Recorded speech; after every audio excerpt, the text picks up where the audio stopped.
이번에는 59문을 하겠는데요. 59문, 60문, 61문까지 쭉 한번 읽어보죠. 59문부터 먼저 보죠. 이 모든 것을 믿는 것이 당신에게 어떤 유익을 줍니까? 답. 그리스도 안에서 나는 하나님 앞에 의롭게 되며 영원한 생명의 상속자가 됩니다. 60문.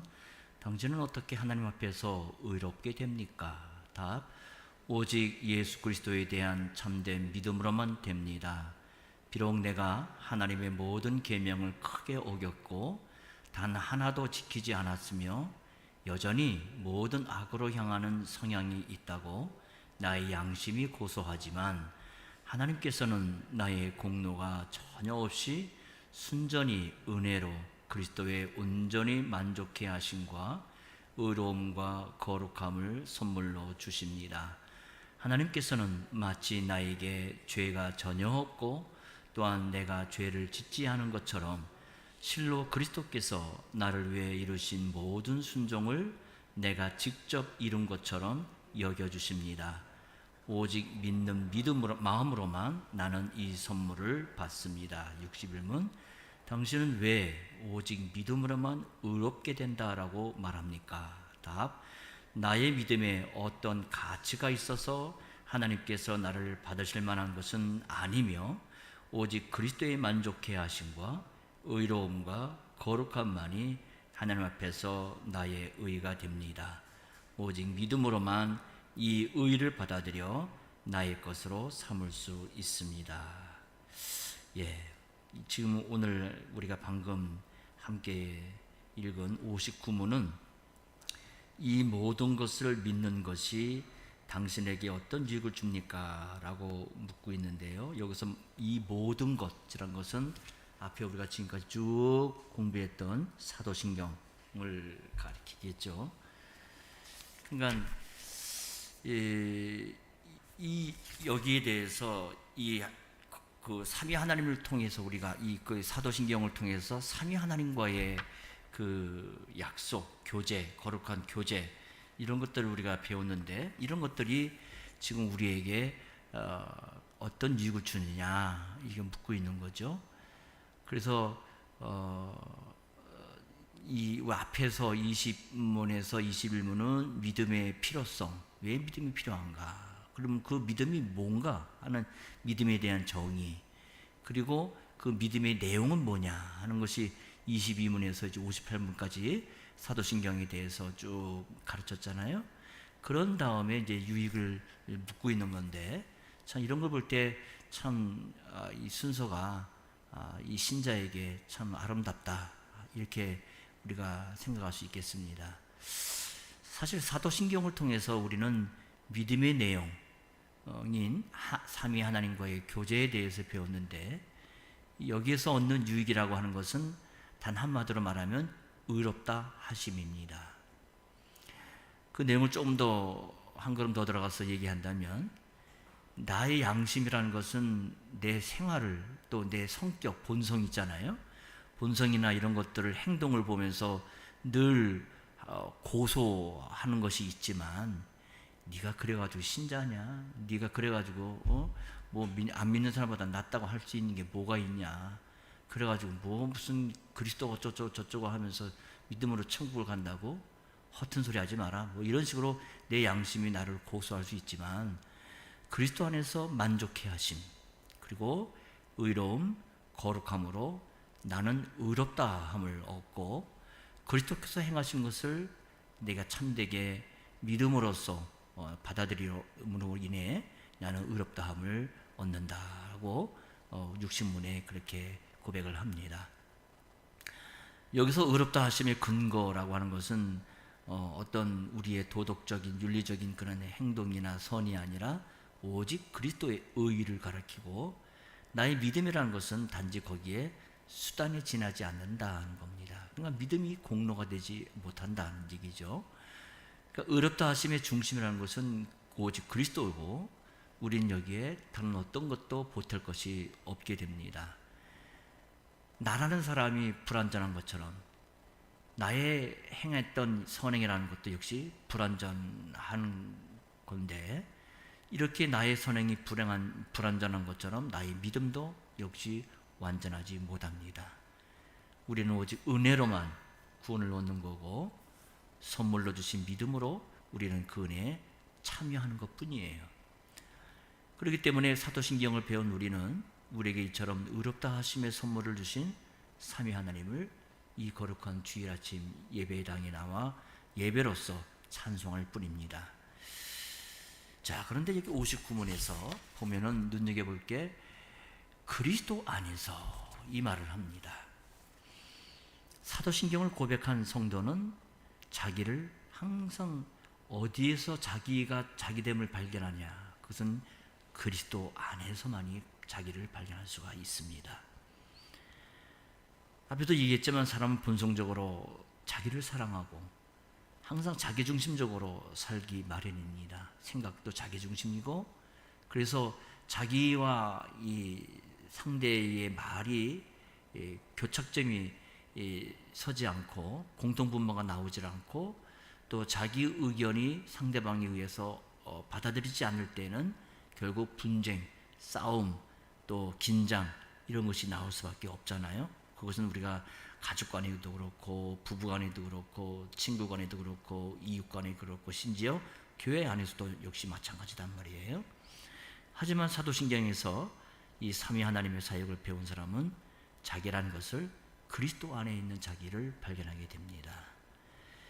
그리스도 안에서 얻는 유익을 59문에서는 의로움이다 이렇게 설명을 했고, 그 다음 60문, 61문에서는 그리스도의 만족해 하심과 의로움과 거룩함, 이렇게 그 의로움이 뭔가를 더 구체적으로 이야기를 해 줍니다. 그러니까 의로움을 이제 세 가지로 나눠서 설명을 해 주는 거죠. 그러니까 의로움이라는 것은 단지 법정적인 용어만이 아니라 실질적으로 그리스도 안에서 얻게 되는 유익을 포괄적으로 가르쳐 주는 것이다, 이렇게 이야기할 수도 있겠습니다. 근데 여기 보면 그리스도 안에서 나는 하나님 앞에 의롭게 되며 그렇게 얘기를 해요. 그럼 의가 뭘까? 우리는 이미 로마서를 통해서 이 의에 대해서 이미 깊이 있게 배운 바가 있지만은 다시 한번 복습하는 의미에서 이 59문에서는 의를 얘기할 때 하나님 앞에 의롭게 되며 이렇게 이야기를 합니다. 자기중심적인 인생은 의에 대해서도 항상 자기가 중심이 돼서 자기의 판단을 갖고 죄가 된다, 죄가 없다, 죄가 있다 이렇게 주장을 하죠. 하지만 지금 여기서는 하나님께서 사람에 대해서 판단하는 것을 말하는데, 그러니까 의라고 하는 것은 내가 판단해서 의가 되냐 안 되냐를 따지는 게 아니라 의는 하나님 앞에서의 문제다 하는 겁니다. 설령 내가 사람이니까 실수할 수 있죠.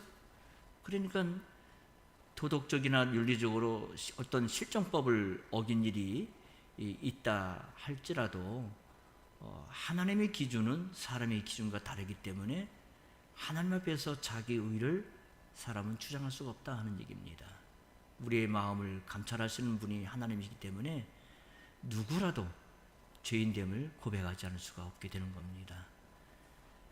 의라고 할 때 우리는 의는 그 앞에서 얘기했듯이 법정적인 이 측면이 있고, 또 다른 면을 보면은 언약적 측면이 있다 이렇게 볼 수 있겠는데요. 그러니까 의라는 것은 동전의 양면과 같이 앞면에는 법적인 측면이 있고 두 번째 뒷면에는 언약적인 측면이 있다 이렇게 생각할 수가 있겠습니다. 먼저 법정적인 의를 생각할 때 우리는 의에 대해서 그러면 죄가 없다 하는 것을 생각하죠. 근데 이 59문에서 이야기하고 있는 의는 사람의 의가 아니라 하나님의 의입니다. 좀 더 한 걸음 더 들어가 말하면 죄가 있는 사람에게 하나님께서 선언하시는 법정적인 의예요. 우리가 로마서 8장 33절 34절에서 의롭다 하시는 이는 하나님이시니 누가 정죄하리요? 바울 사도가 그렇게 말하잖아요. 여기서 의롭게 된다는 말이 이제 정죄해야 된다는 말과 대비돼서 이 말을 하고 있는 건데, 그 의롭게 되거나 또 정죄하는 일은 결국 누가 하는 겁니까? 너 죄가 없다, 당신 죄가 있다, 이건 누가 판단하는 거죠? 법정에서 판사가 하는 거잖아요. 하나님께서 의로우신 판사가 되셔서 의롭다고 선언하시고 영생을 주시는 것이 의롭게 된다는 말의 의미가 됩니다. 그러니까 의롭게 된다는 것은 우리가 죄를 짓지 않거나 또 착한 일을 해서 점진적으로 차차 그렇게 돼가는 게 아니라 하나님께서 일방적으로 선언하심에 의해서 우리는 의롭게 되는 겁니다. 그 시편 32편이죠. 2절에 보면 다윗이 마음에 간사가 없고 여호와께 정죄를 당치 않는 자는 복이 있다, 이 말을 하죠. 같은 말이죠. 그러니까 하나님께서 의롭다고 선언하시는 것은 하나님의 그 언약의 재판정, 재판소에서 이루어지는 일인데, 하나님께서는 마지막 날 사람들을 각기 행한 대로 심판하시게 될 겁니다. 그 나라에 그리스도 안에 있는 자들은 그리스도께서 하나님 앞에서 시인해 주셔서 의롭다 하는 선언을 듣고 영원한 안식에 들어가게 될 것입니다. 두 번째는 이 의라는 개념에는 법정적인 개념만이 아니라 관계적 개념이 있습니다. 우리는 이것을 관계적 개념을 언약적인 의라 이렇게 다른 말로 표현을 하는데요. 이 관계적인 개념으로 하나님과 언약의 관계에서 교제를 누리고 사는 것을 이제 의다 이렇게 말하게 됩니다. 근데 문제는 누가 그런 의를 누리느냐에 있겠죠. 유대인들은 자기들이 율법을 행한 것을 하나님 앞에 이렇게 내놓으면 하나님께서 너 잘했다, 이렇게 의롭다고 여겨주신다고 생각을 하였습니다. 다시 말해 자기 자신의 의를 기초로 의로운 상태에서 하나님과 교제를 할 수 있다라고 생각한 겁니다. 그래서 여러분들 세리의 기도와 바리새인들의 기도, 누가복음에 나오는 그 비유를 여러분들 기억하시겠죠? 거기 보면 바리새인이 자기의 의를 한창 드러내면서 기도하지 않습니까? 왜냐하면 그렇게 해야 자기가 의롭다고 하나님 앞에 여김 받을 수 있다고 여기기 때문에 그렇게 기도를 드리는 거예요. 이렇게 사람의 가능성을 놓고 선행을 격려하기 때문에 이 선행에 의한 구원이라는 것은 고대 옛날 유대교로 시작해서부터 중세 로마 교회 또 알미니우스주의 이르기까지 많은 호응자를 얻게 됩니다.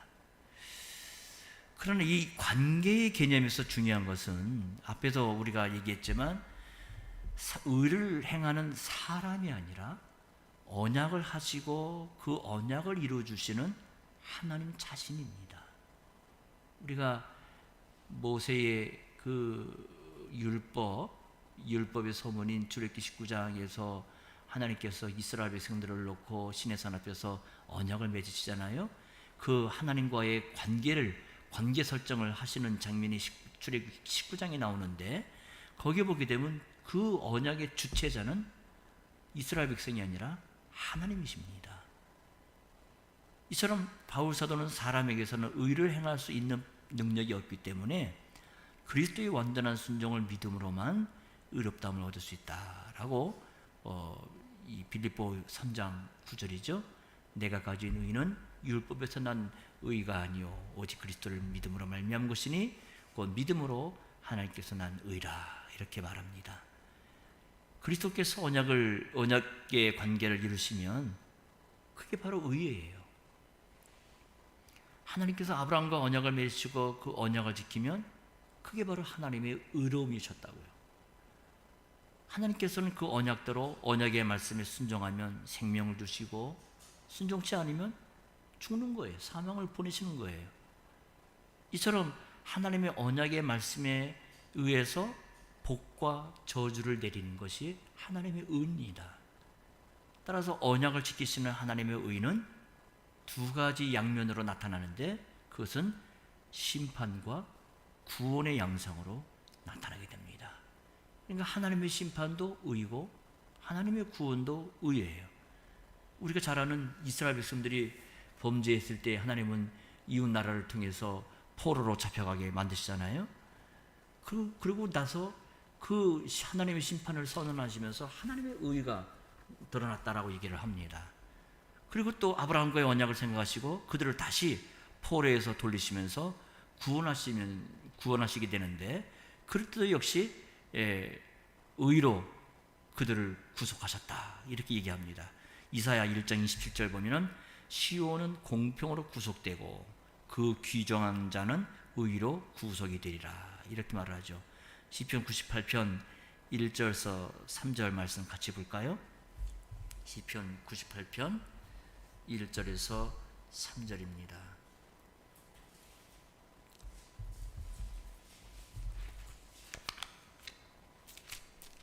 같이 한번 읽어보겠습니다. 1절에서 3절. 새 노래로 여호와께 찬송하라.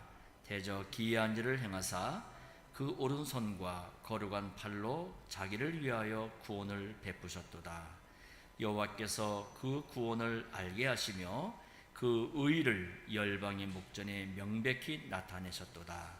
저가 이스라엘 집을 향하신 인자와 성실을 기억하셨으므로 땅의 모든 끝이 우리 하나님의 구원을 보았도다. 이게 하나님의 의입니다. 하나님의 언약에 신실하신 것이 곧 하나님의 의인데, 하나님께서 언약에 신실하시기 때문에 우리가 구원을 받는 거예요. 우리가 십자가에서 그 하나님의 의와 사랑을 함께 보지 않습니까? 의로우신 하나님은 우리에게 향하는 그 심판을 그리스도에게 쏟으시고 그리스도의 온전한 순종을 우리에게 오히려 덧입혀 주었습니다. 따라서 우리는 우리의 의를 내세우기보다는 하나님의 의를 믿음으로 받아들이며 나가야 되는 겁니다. 이처럼 언약적 관점에서 그 의를 이해하게 되면 믿음으로 의롭게 된다는 것은 일시적인 것이 아니라 그리스도에게 계속 붙어서 사는 것이라는 것을 알 수가 있게 됩니다. 그리스도의 의에 대한 구원이라는 것은 일시적인 종교적 어떤 감정의 회복이 아니라 하나님의 그 궁전에 심겨진 그 나무같이 거기에서 언약의 말씀에 순종하면서 살게 되는 겁니다. 이렇게 하나님의 의를 갖게 된 사람은 뭐라고 합니까? 59문에 영원한 생명의 상속자가 됩니다. 그렇게 고백을 해요. 이 영원한 생명은 하나님의 의의 결과입니다. 결과로 우리에게 주어지는 거예요. 보통 우리가 생명이라는 말을 많이 쓰는데 생명이라는 것은 물리적인 것이 아니라 이처럼 삼위 하나님과의 거룩한 관계에 있는 교제를 말합니다. 하나님에게 의롭다함을 받은 우리들은 새로운 생명과 새로운 세계를 얻게 돼요. 그래서 우리를 가리켜 영원한 생명의 상속자가 된다 이렇게 얘기를 하죠. 다른 말로 말하면 이것이 유일한 위로라고 우리가 고백할 수가 있는 겁니다. 상속자는 유산을 물려받는 사람을 말하잖아요. 그러니까 그리스도 안에서 신자들이 물려받는 건 바로 다름 아닌 영원한 생명이에요. 이 영원한 생명을 상속받도록 하기 위해서 신자들이 그리스도께서는 첫 언약 때 범한 죄를 속하시려고 죽으사 부르심을 입은 자로 하여금 영원한 기업의 약속을 얻게 하려 하셨다. 히브리 9장 15절이 그렇게 고백을 합니다. 구약의 첫 언약 때 하나님께서는 그리스도 안에서의 구원을 약속하셨는데 그리스도께서는 그 약속을 이루시고자 죽으셨고 우리로 하여금 영원한 기업의 약속을 받게 하신 겁니다. 우리는 그리스도의 죽으심으로 인해 영원한 생명이라고 하는 유산을 상속받는 그러한 상속자들이 되었습니다. 이 영원한 생명을 얻은 사람은 새하늘 또 새 땅에서 삼위 하나님과 영원한 교제를 누리게 될 것입니다.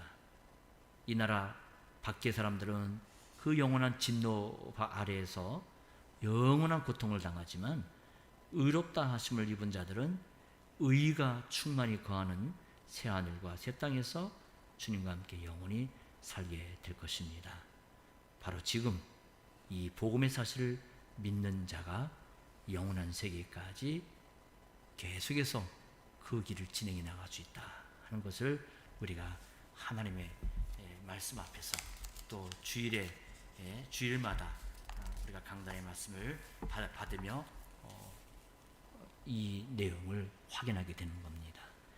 함께 기도하죠. 걸어가신 하나님, 오늘 아침에 저희가 59문 통해서 사도신경 또 앞에서 고백했던 믿음의 내용, 믿음의 그 사실들을 배우면서 이러한 것들이 우리들에게 무슨 유익을 줄 수 있는가라는 것을 배웠습니다. 그것은 하나님의 의에 우리가 거하여서 결국 영원한 생명을 얻게 된다는 귀한 진리를 오늘 아침에 확인했고, 이미 알고 있는 우리의 말씀이지만 다시 한번 우리의 가슴에 두면서 저희가 이 예배전으로 나갑니다.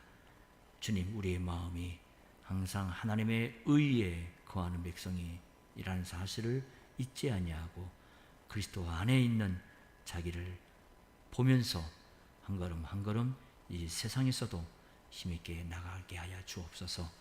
예수님 이름으로 기도합니다. 아멘.